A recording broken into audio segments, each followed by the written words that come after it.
Hey, what's going on, everybody? This is John J Gaming on the mic here, coming at you with a brand new episode of the Jeff Grossman Dynasty here on NCAA 14, featuring that college football revamp, of course. And not only do we continue American Conference play, we are also taking on one of the new kids on the block, Florida Atlantic. They just came in from Conference USA and not looking too shabby so far. 2-1 conference record. They're 3-2 overall. We're still undefeated in conference play with that 3-2 record, and FAU's a solid team. B-, B across the board. We got a B+ overall squad with an A- defense to go with it. So we got ourselves a really good football team and a really talented football team as well. And in advance, I apologize if my voice is not as strong as it usually is. I am recording this shortly after the Bengals won their first playoff game in 30 years. It feels fantastic, by the way. But that being said, I am excited for some college football action on the table. And if you guys are as well, I need you guys to do me a favor. Smash that like button, hit subscribe if you have to be brand new as well. I'll see you guys out there on the field as we go ahead and try to extend our winning streak up to 3 games. Let's get it done. So let's go ahead and get this thing officially underway, as Florida Atlantic is going to start with the football. And if y'all didn't notice right there, the son of Willie Taggart, former head coach of the Florida State Seminoles, he's still down here at Florida Atlantic. He is now a senior redshirt, and now is the starting quarterback for this FAU offense. But they're going to run the ball a little bit here to get this thing going, as Matt Davis ends up taking a couple of carries, enough for the first down.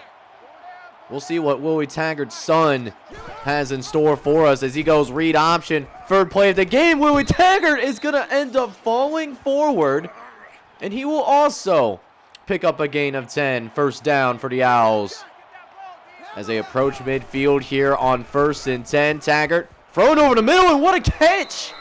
That was a one-handed grab by Brent Reed. Just got that big palm out in there and was able to hang on to it. So really nice play there by that receiver.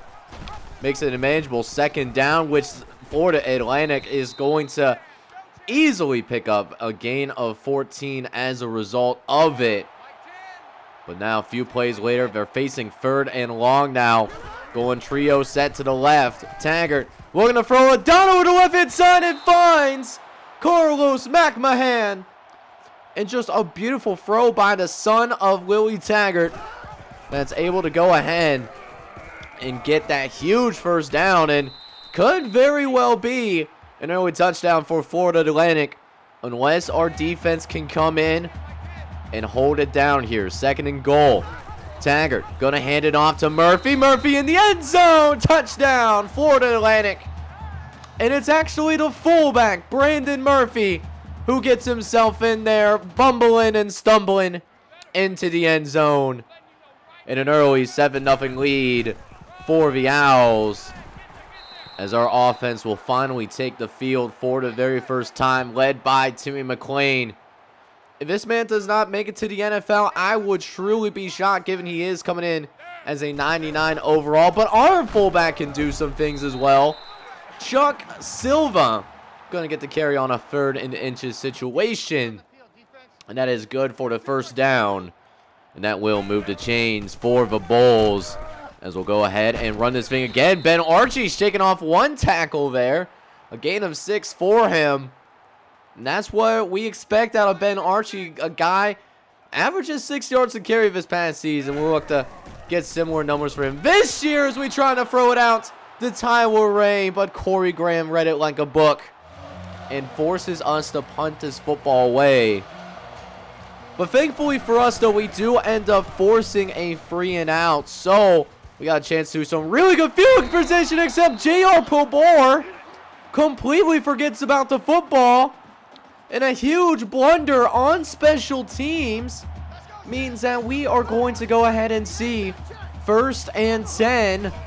And instead of us getting fantastic field position, It's the Owls that end up getting some phenomenal field position to work with here.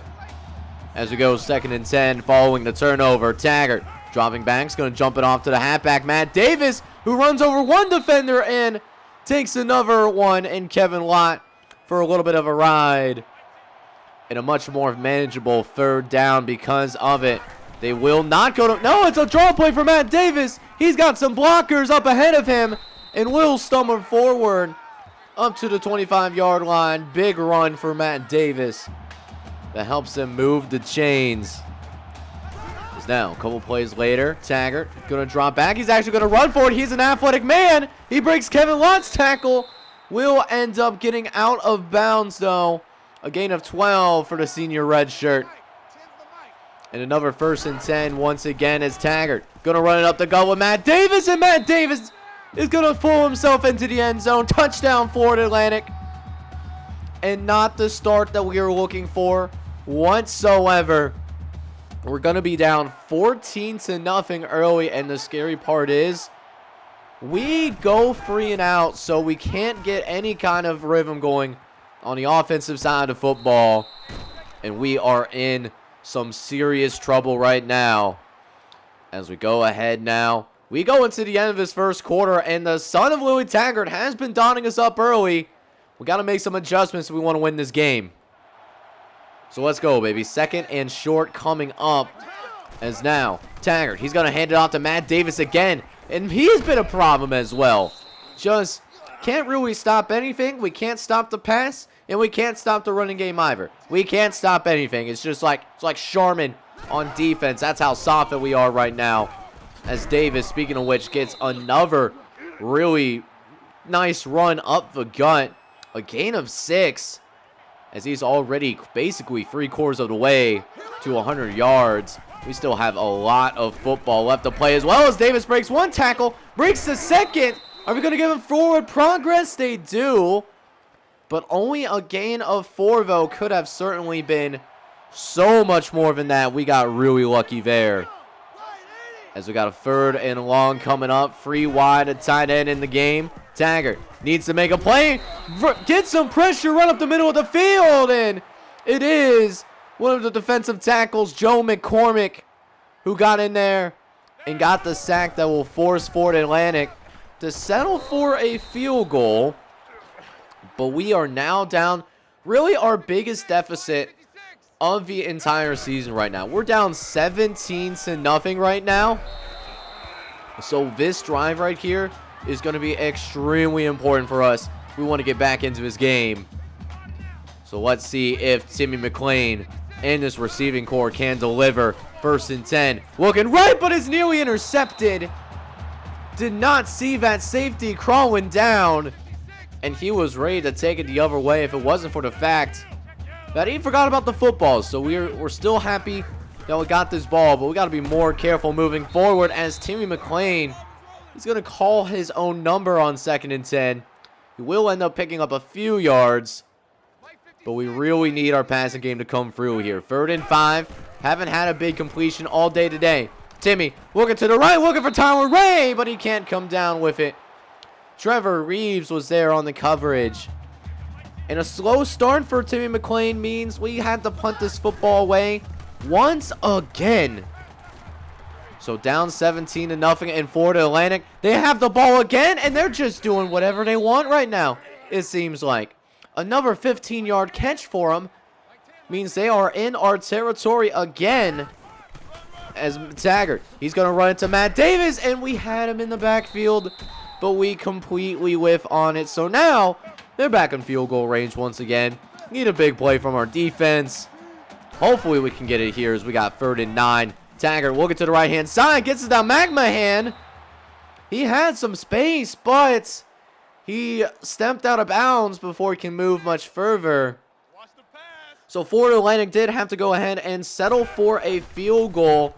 But definitely some desperation right now. So we were looking for, I believe it was Spencer Tate that we were trying to go after with that ball. But definitely a misfire there. So now, 3rd and 10. Timmy looking upfield, gets to the Trey Myers, and Trey Myers just barely picks up the first down. And we got to move quick. We need to score on this drive. Doesn't have to necessarily be a touchdown, but we do need some plays to happen as Trey Myers makes something shake for us there. 22-yard grab.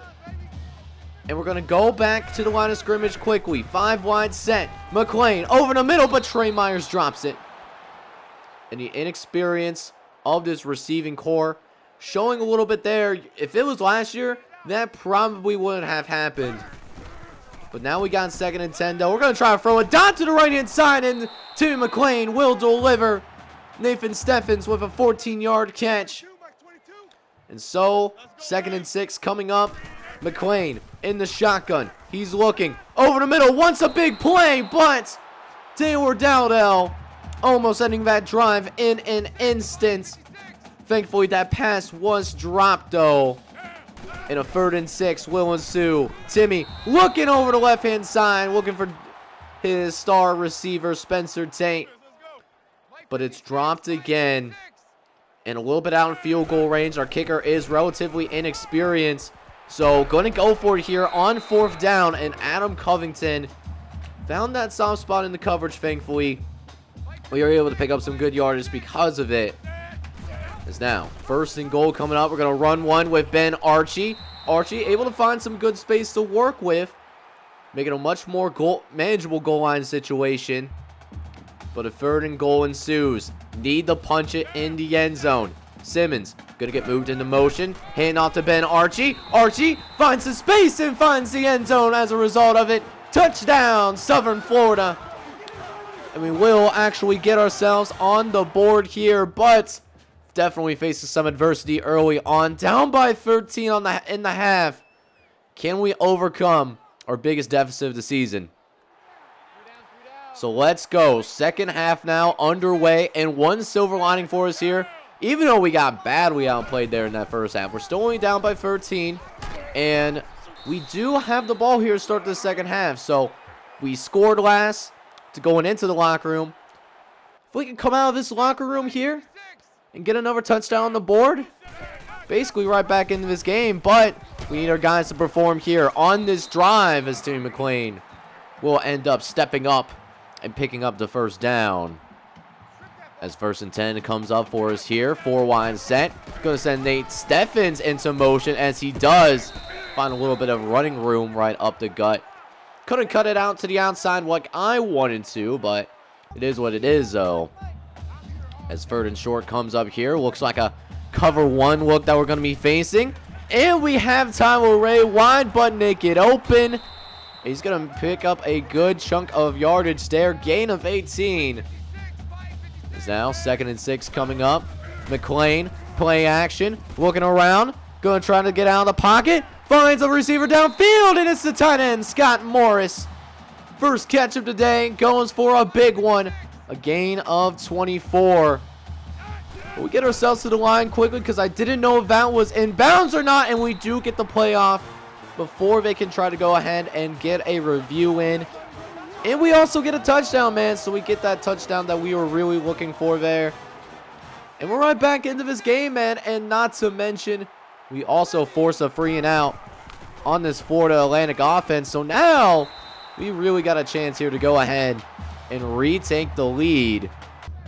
Is now 3rd and 5 coming up for us here. McLean going to be moved into motion. Silva moving to the left, gets it out to Ben Archie, makes a couple of nice cuts and does pick up a gain of 9. Big 1st down again for the Bulls. As a couple plays later now, we got 2nd and 9. McLean going for verts, tills it hurts. He's going to send a dot over to the right-hand side. And I wish we'd been able to lead him a little bit better, but Tyler Ray, the true freshman from Washington, D.C., by the way, comes down with a big catch as it sets us up basically into the red zone now, especially with that catch by Spencer Tate. So now just a couple of 1st downs away from really taking our very first lead of this game. We have not led the entire time. As we'll check it out to Kenneth Simmons. He makes a couple of men miss. He finds forward, trying to truck through a couple of defenders. But a gain of 7, though. You love to see it. It gets us inside the 10-yard line now. As McLean looks to throw to the right, but Spencer Tate, he can't hang on to it though. That could have been in the end zone for a touchdown. And instead, 3rd and 3. McLean looking to run it in. Does he get to the first down marker? He doesn't. And our coaching staff wants to go for the field goal. And we do end up taking the points, so we do not. Still waiting for our first lead of the game. It still hasn't happened yet. But thankfully, our defense has been playing really well overall as Kevin Lott, oh my, just laying out Jake Grover. It sets up a 3rd down. Taggart needing a play and collapsing pocket and finds Jake Grover again in really tight coverage. How about that throw by the son of Lily Taggart, hanging into the pocket. And here we go. This man came to play today, throwing short over the middle to Chris Johnson. Another 5-yard gain. Not savvy throws, not big throws that they're asking Willie Taggart to make. But he is executing this offense well. As Taggart, he does run out of the pocket again. He's going to get across that 45-yard line. And a 14-yard run for the son of the former Florida State head coach. Gets them into FAU territory again, but gets blown up on the very next play. Jamari Stewart came up in here and just absolutely leveled the poor man. I'm surprised he did not fumble that football. But a 2nd and long coming up as they try to throw to the left-hand side, looking for Chris McMahon. Really good throw, but receiver just could not get that foot down at the end of the day.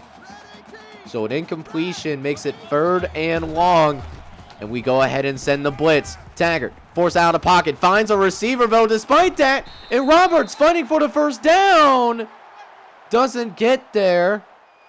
And a big decision time for the Owls coming up. But first, we are at the end of the 3rd quarter. I need to see those 4s in the chat. Those 4s in the comments. Because we need to win this quarter to win the game. So interesting enough, the Owls actually did decide to go ahead and settle for a field goal. Actually really surprised by that, considering they only needed 1 more yard for the first down. And I mean, you're the underdog, man. I would expect the underdog to be a little bit more aggressive, but maybe just playing not to lose more than try to win this game. But now, here we are in this 4th quarter. Our offense has the ball, and it's time for our high-end talent and Timmy McLean and Ben Archie to go to work. Here is Adam Covington. What a catch, as he knew he was going to get hit as soon as he caught that football. Still hung on to that thing regardless. And just like that, we are in FAU territory. Looking to go to work. Ben Archie fighting over the middle of the field and almost managed to get himself a first down. It's now 2nd and 1 coming up here. McLean in the shotgun. 4 wide set. Throws over the middle and finds Trey Myers in the end zone. Touchdown, Southern Florida. And how about that? What a dot for Trey Myers. Oh my. And that is going to give us the very first lead of this entire game. And this FAU team starting to run out of juice. We force a 3 and out on the next possession. So here we are with the football once again. First time in this game in the driver's seat. We can dictate how the rest of this game goes.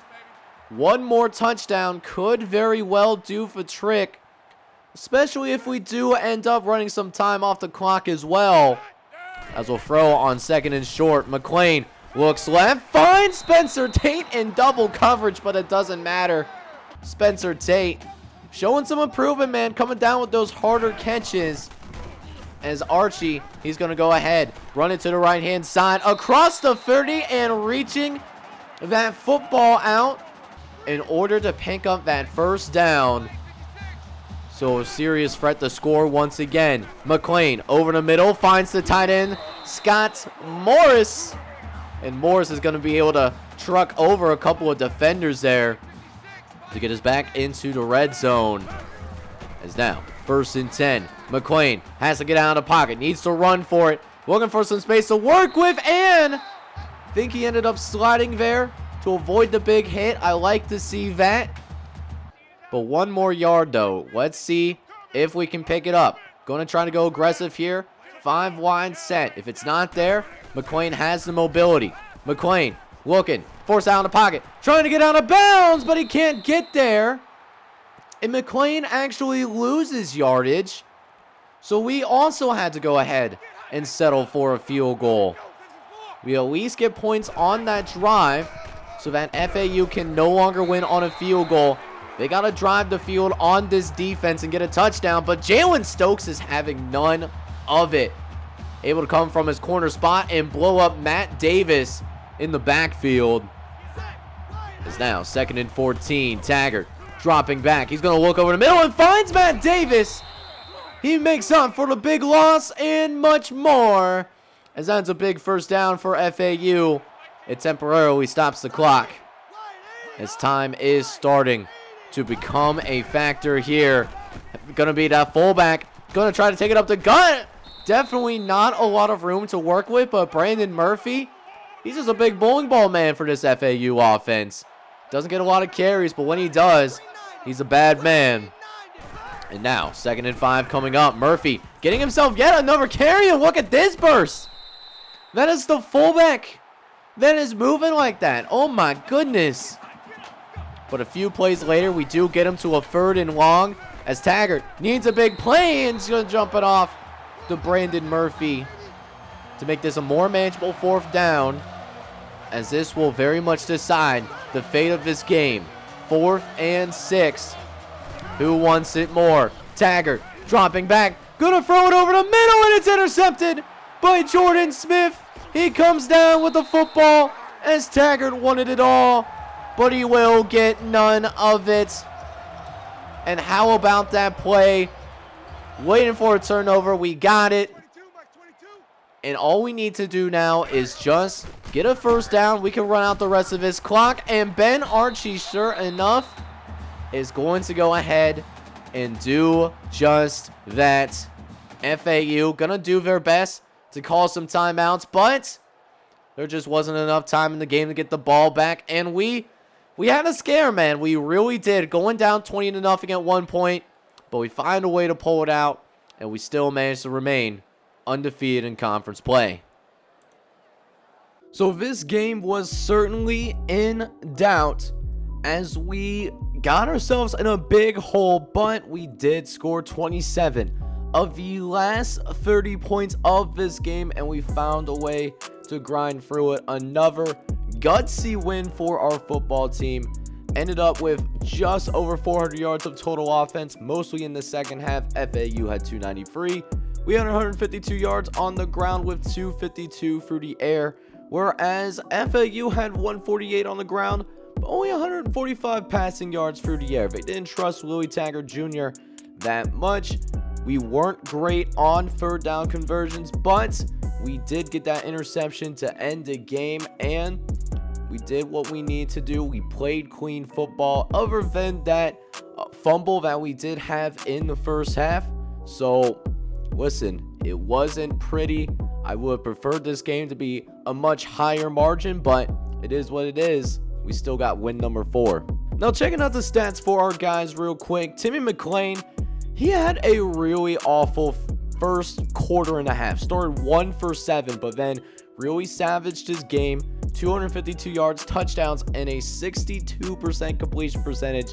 He found a way to get himself back on track to help us win this game. Now, another key factor for us in this one was Ben Archie. He looked really good out there. 15 for 78, 2 touchdowns on the ground as well. Timmy McLean chipped in with 37 yards. Receivers, Trey Myers did catch the sole touchdown pass of the day. Led the team in catches and yards as well. He ended up with 5 catches, 65 yards, and a touchdown with this one. Tower Ray, the only other player with more than 50 yards, and he did it off of 3 catches. And then for our defense, it looked really rough in the first half, allowing them to put 20 on us to start the game, but They played significantly better in the second half, and they got it done when it mattered the most. Kevin Lott and Eric Houston, they each had 9 tackles. Usually don't like to see those secondary guys lead the team in that regard, but I mean, they did also only allow 23 points. We also got to his quarterback 3 times today.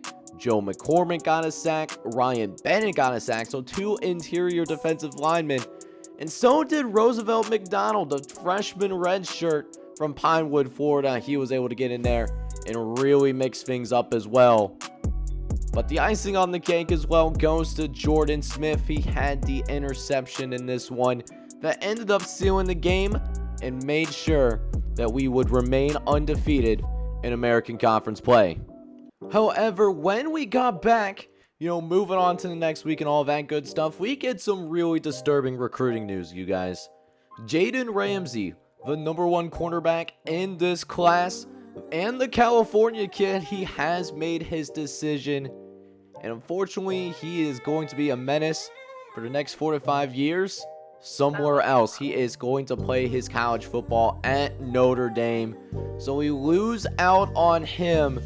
That is a tough look for us. We're still in some recruiting battles with a bunch of other guys. Even got Brian Horn to commit, but would have really loved to have an 80 overall guy join our football team as a true freshman. This is a tough day. So next episode, I'm actually hoping to go ahead and make a doubleheader because this is who we have in our next matchup. While it is a road game, UAB is 1-6. They haven't really made a successful transition to the American Conference as of yet. It's been a tough year for them, so we might make that a doubleheader. We'll have to wait and see what happens when we actually play the game. But that being said, if you enjoyed this episode and love the comeback that you just saw happen unfold right before your eyes, do me a favor, man. Smash that like button, hit that subscribe button as well if you happen to be brand new. This is John J Gaming on the mic signing off. I'm hoping you're all out there having a good one. Take care, everybody.